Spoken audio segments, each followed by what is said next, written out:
Hi, my name is Regina Motiro. Welcome to my YouTube channel.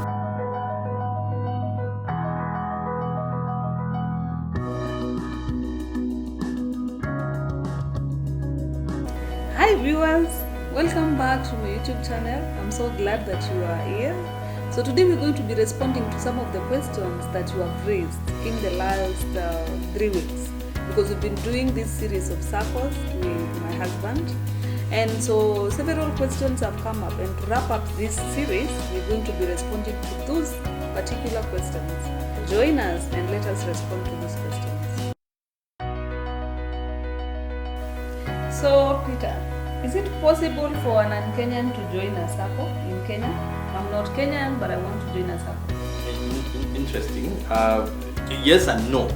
Yes and no, because many Saccos in Kenya, the requirement is that you're a Kenyan citizen or a resident of Kenya, and usually within the confines of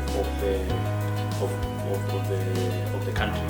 And for most of them, when you go to their requirements, is you need a Kenyan national identification card. However, you do have a few, and this again can be got from the official regulator, the Sacco Regulatory Authority.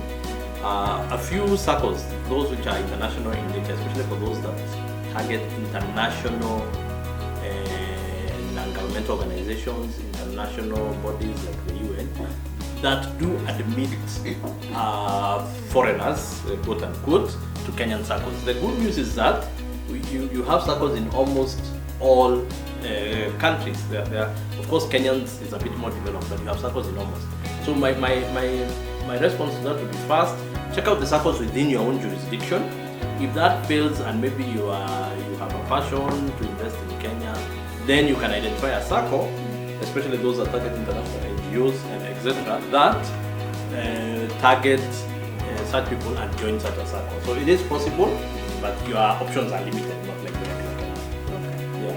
Thank you for that. And then the second question that came from you viewers is that can I join a Sacco if I don't know the members? Like, I'm not a member, I don't know members of Azina Sacco, and I want to join Azina Sacco. Interesting question, and I think in your last video we talked a bit about that. Why are you joining a Sacco? That determines a lot. If you're joining a Sacco to take, for example, loans, then you will need to join a Sacco where at least you know a few people, because the challenge with Saccos, or rather the operations of Sacco, is that to get a loan, you are guaranteed by other Sacco members. So it's easier for you. Of course, you can still get other people to guarantee you, or you can guarantee your loan with just your shares, or you can guarantee with an asset like land or a car. But it's always easier if you are getting into a Sacco for loans to join one where at least you are a group of people. If you are just getting in for investment, then you really don't have to, because you just look for the one which has the highest return, join that Sacco, and enjoy the dividend thereof. Alright, thank you. And another question is, how do I get to know if my Sacco is legitimate? Or, in the last video we talked about the legal framework in a country. So how do I get to know that my Sacco is legitimate? Legitimacy here is drawn from legality. You are legitimate because you are legal and you are operating within the legal framework. In my opinion, Regina, there's only one way. We have one regulatory body of Saccos in Kenya, which is called the Sacco Regulatory Authority, or SASRA, or as it's commonly known. That Sacco every year publishes a list of legitimate, legally registered Saccos within the borders of Kenya. I think maybe for the interest of your viewers, maybe you could put a link in the description of the website of that organization. You could also just refer to our last week's video. We did a video last week, remember when you asked about that, and we took quite some time to explain about legitimacy and how you need to verify due diligence, ensuring that your Sacco is registered.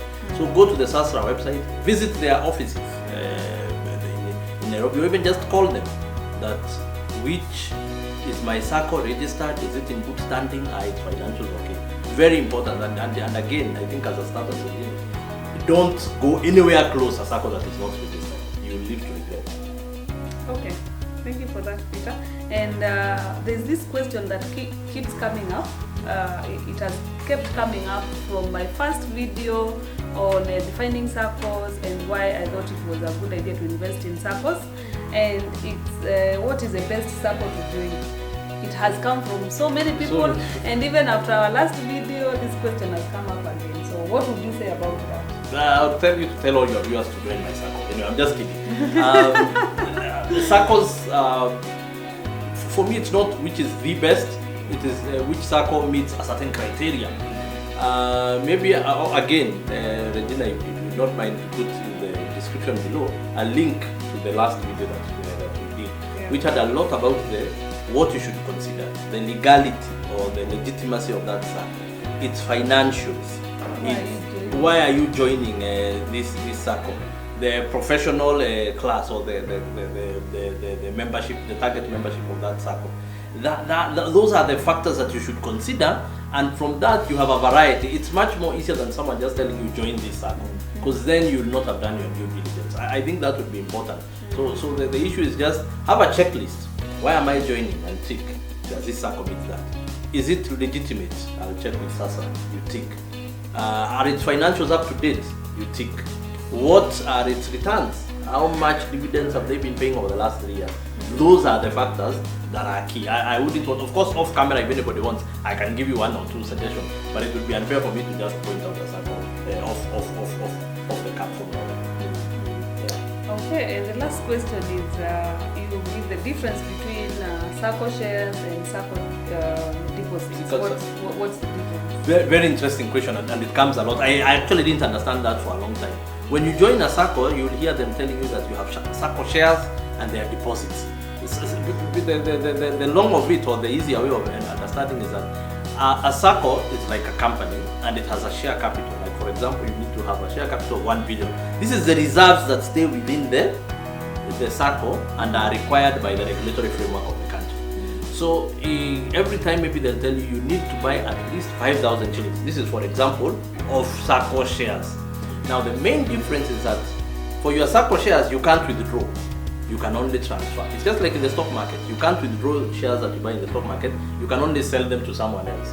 So in a Sacco, those shares, you can only sell them. Sacco share deposits, on the other hand, these are the deposits that you keep investing and you get dividends on, but you can withdraw them. But the catch is you can only withdraw them if you are leaving the Sacco totally. So if you have deposits of 1 million shillings and you want to withdraw, you write to the Sacco, give them 2 or 3 months notice, tell them I want to withdraw, and you cannot withdraw a part of them. You withdraw all of them, but your shares, your Sacco shares will remain unless you sell them off to someone. So the difference basically is, 1, shares you can not withdraw, you can only transfer. Deposits you can withdraw in its entirety. Dividends, all of them get dividends.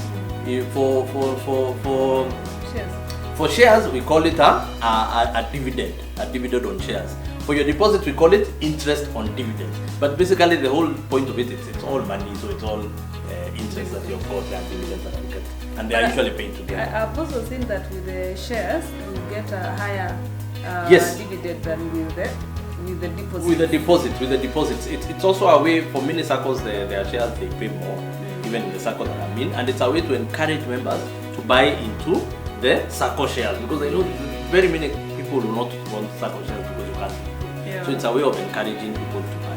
But there is a statutory minimum that if you're a member of a Sacco, you must have a certain amount of shares depending on the Sacco.